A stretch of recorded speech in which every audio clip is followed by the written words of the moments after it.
ایمان کی اہمیت کہ جو ایمان والا ہوگا وہی جنت میں جائے گا، یہ بات یاد رکھیے گا۔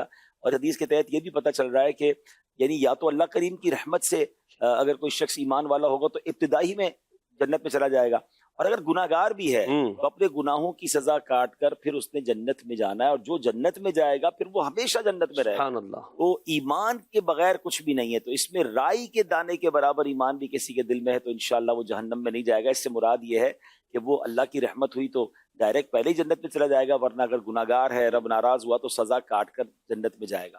لیکن یہاں ہم سب کو بار بار یہ دعا کرنی ہے کہ اللہ ہمارے ایمان کی حفاظت فرمائے، اور پھر ایمان کی حفاظت کے اہتمام بھی کرنے ہیں، ان کاموں سے بچنا ہے کہ جن سے ایمان چلا نہ جائے جو ایمان والے نہیں ہیں، کہ آپ بھی ایمان لے آئیں کہ ایکچولی ایمان ہی جنت میں جانے کا پاسپورٹ۔ سبحان اللہ۔ آپ کے پاس پاسپورٹ ہوگا تو آپ پھر انشاءاللہ وہاں جا سکیں گے نا۔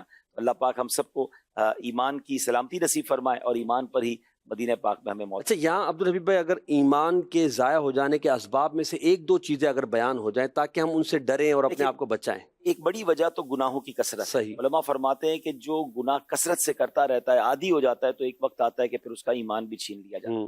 دوسرا، بری صحبتوں کی وجہ سے بعض اوقات کفریہ کلمات زبان سے نکل جاتے ہیں۔ یہ باقی کا زمانہ ہے، لوگوں کو پتہ ہی نہیں ہے کہ کن الفاظ سے بندہ دائرہ اسلام سے خارج ہو جاتا ہے، تو اس کا علم حاصل کرنا چاہیے۔ میں آپ کو ایک کتاب سجیسٹ کر دیتا ہوں، کفریہ کلمات کے بارے میں سوال و جواب۔ It is actually encyclopedia about that topic. اس موضوع پر یہ کمال کتاب ہے، میں سمجھتا ہوں ہر کسی کو پڑھنا چاہیے۔